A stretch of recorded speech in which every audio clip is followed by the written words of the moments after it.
फटाफट 30 सेकंड में हर खबर डाउनलोड कीजिए तक app.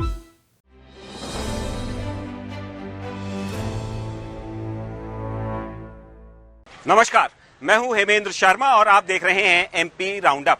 Supreme court of India ने मध्य प्रदेश में होने वाले पंचायत चुनावों के लिए ओबीसीज को दिए जाने वाले आरक्षण पर फिलहाल सुनवाई करने से इनकार कर दिया है। सुप्रीम कोर्ट ने सरकार से कहा है कि यदि मध्य प्रदेश में चुनाव करवाने हैं तो उसके लिए ट्रिपल टेस्ट का पालन करना होगा और ट्रिपल टेस्ट का एक अहम नियम है कि 50% रिजर्वेशन ओवरऑल से किसी भी कीमत पर रिजर्वेशन को नहीं बढ़ाया जा सकता। मध्य प्रदेश में फिलहाल ओबीसीज के लिए 14% रिजर्वेशन है, जबकि एससीज और एसटीज के लिए कुल मिलाकर 35% रिजर्वेशन दिया जा रहा है।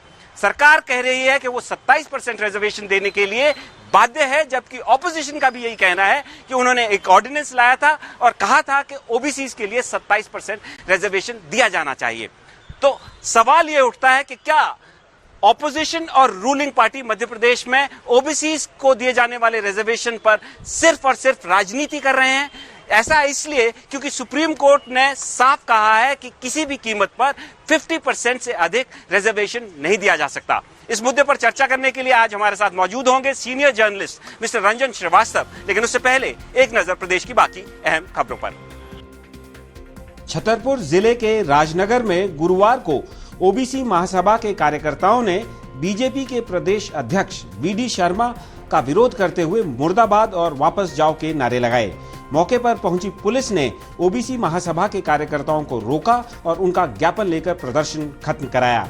ओबीसी महासभा की मांग है कि प्रदेश में ओबीसी आरक्षण के तहत जल्द से जल्द पंचायत चुनाव करवाए जाएं।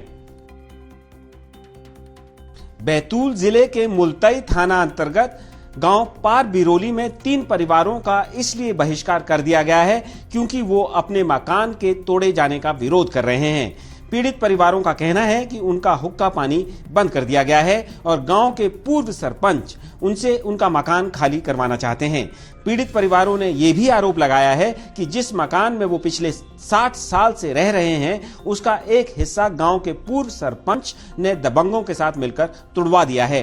पुलिस का कहना है कि मामले की शिकायत मिलने के बाद जांच के आदेश दे दिए गए हैं। ग्वालियर के भीतरवार में यूरिया के लिए कतार में कई घंटों तक खड़े होने से परेशान किसानों का गुरुवार को सरकारी खाद गोदाम के बाहर आपस में ही झगड़ा हो गया। किसानों की आपस की मारपीट का वीडियो सोशल मीडिया पर वायरल हो रहा है। गुस्साए किसानों का कहना है कि कड़ाके की ठंड में कई घंटों तक जो लोग खड़े हैं उनको खाद नहीं मिल रही है और गोदाम के संचालक मनमानी करते हुए अपने जानने वालों को खाद दे रहे हैं। मध्य प्रदेश के पूर्व मुख्यमंत्री कमलनाथ ने प्रधानमंत्री नरेंद्र मोदी और मध्य प्रदेश के मुख्यमंत्री शिवराज सिंह चौहान पर तंज कसते हुए कहा है कि दोनों नेता एक दूसरे से कंपटीशन कर रहे हैं कि कौन ज्यादा झूठ बोल सकता है और कौन ज्यादा अच्छी एक्टिंग कर सकता है। गुरुवार को छिंदवाड़ा में कमलनाथ ने कहा, जब प्रधानमंत्री मोदी दाढ़ी कटवाते हैं तो देश में महंगाई कम हो जाती है और लोग इनकी दाढ़ी कटवाने का इंतजार करते हैं। और अब बारी मध्य प्रदेश में पंचायत चुनावों में और लोकल बॉडीज के चुनावों में कांग्रेस और भारतीय जनता पार्टी द्वारा प्रॉमिस की जा रही 20% रिजर्वेशन ओबीसीज के लिए। और इस पर चर्चा करने के लिए हमारे साथ मौजूद हैं senior journalist mister Ranjan Srivastava. Sir, supreme court ने अब कहा है कि ओबीसीज को दिए जाने वाले रिजर्वेशन के मामले में वो फर्दर कोई सुनवाई नहीं करेंगे। ट्रिपल टेस्ट का पालन करना होगा और ट्रिपल टेस्ट की एक जो क्लियर कट सुप्रीम कोर्ट की जो गाइडलाइन है उसमें यह कहा गया है कि 50% से अधिक रिजर्वेशन को किसी भी सूरत हाल में एक्सीड नहीं किया जा सकता। तो इन परिस्थितियों में कैसे मध्य प्रदेश के पंचायत चुनावों में 20% 7% रिजर्वेशन ओबीसी को दिया जा सकता है? देखिए, सुप्रीम कोर्ट का स्टैंड पहले भी क्लियर था, आज भी क्लियर है। सुप्रीम कोर्ट ने कहा है कि जब चुनाव निरस्त हो गए तो सुनवाई का आधार क्या है, और जिस आधार पे गए थे, रोटेशन की बात थी, रिजर्वेशन की बात थी, वो अब नहीं होने जा रहा है। जब भी जाएंगे आप, जब भी आपने अगर बढ़ाएंगे, जो ट्रिपल टेस्ट की बात हो रही है, पहला है कि आपको एक कोई आधार देना पड़ेगा, साइंटिफिक आधार देना पड़ेगा। हमारी पॉपुलेशन इतनी है, साइंटिफिक आधार कैसे निकालेंगे आप? आयोग बनाएंगे, आयोग बना हुआ है, अभी तो 2 आयोग चल रहा है, कोई भी आयोग तय करेगा। फिर उसमें दूसरी बात आती है कि जो विद इन स्टेट में जहां पर रिजर्वेशन देना आपको, वो कितना % होगा, वो लोकल आपको निकालना पड़ेगा संख्या। थर्ड है कि किसी भी कीमत पे 50% से ज्यादा आप नहीं हो सकते, रिजर्वेशन नहीं हो सकता, जो कि सुप्रीम कोर्ट की पुरानी गाइडलाइन है इंदिरा साहनी केस में।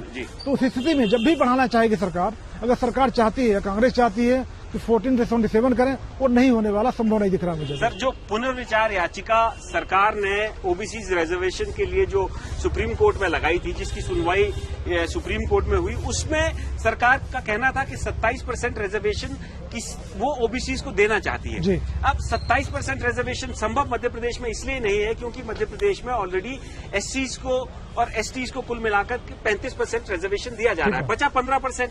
तो 15%, अभी 14% ओबीसी को ऑलरेडी रिजर्वेशन है। तो अब ये जो दोबारा आयोग बनाया जा रहा है, दोबारा सरकार लोगों के बीच जा रही है और फिर से पता कर रही है कि कौन ओबीसी है, कितनी उनकी प्रोपोर्शनेट जनसंख्या है, ये क्या पूरा जो कवायद की जा रही है, क्या सिर्फ लोगों को बेवकूफ बनाने के लिए की जा रही है? क्योंकि अल्टीमेटली आप दे तो नहीं सकते 50% से। ठीक बात है।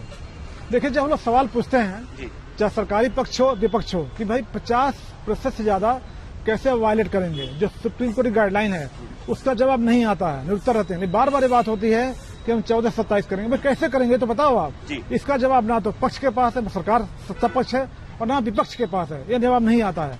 फिर वही बात घूम फिर के आएगी कि आप करना क्या चाहते हैं। आप चुनाव कराना नहीं कराना है, चुनाव कराना होगा तो आपको आधार देना पड़ेगा, चाहे 50% भी अगर है उसके लिए भी आपको आधार देना पड़ेगा।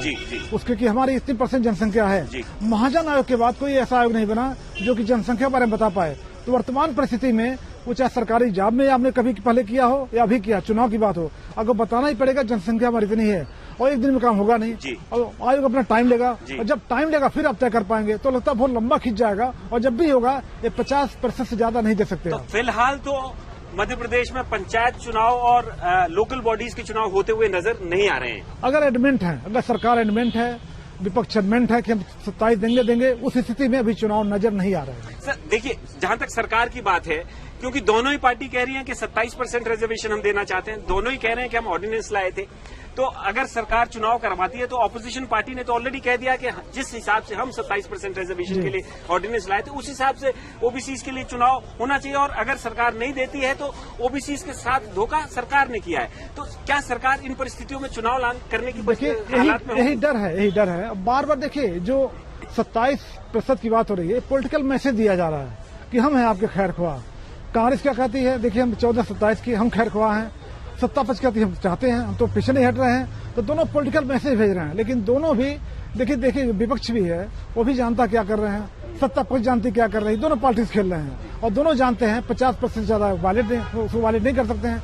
उस स्थिति में अगर दोनों पक्ष तैयार होंगे कि 50% से ज्यादा नहीं बढ़ेगा, उसी स्थिति में चुनाव हो पाएगा, अदरवाइज मुझे नहीं दिखता चुनाव होने का कोई संभावना। तो एक बात तो साफ है कि सत्ता और विपक्ष दोनों ही जो पक्ष हैं, ये ओबीसी के रिजर्वेशन वाले मामले पर सिर्फ राजनीति कर रहे हैं, क्योंकि सुप्रीम कोर्ट ने साफ कहा है कि 50% से ऊपर किसी भी कीमत पर रिजर्वेशन नहीं होना चाहिए। भारतीय जनता पार्टी का कहना है कि वो ओबीसी को 27% रिजर्वेशन देना चाहती है। कांग्रेस का कहना है कि उन्होंने ऑर्डिनेंस लाया था, और जिस तरह से उन्होंने ऑर्डिनेंस में प्रस्तावित किया था कि 27% रिजर्वेशन ओबीसी के लिए होना चाहिए, उसी तरह से होना चाहिए। तो इन सभी परिस्थितियों को देखते हुए एक बात साफ है कि फिलहाल मध्य प्रदेश में पंचायत चुनाव और लोकल बॉडीज के चुनाव होते हुए नहीं दिख रहे हैं। एमपी राउंड अप में आज सिर्फ इतना ही, कल फिर मुलाकात होगी, तब तक के लिए थैंक यू, गुड बाय।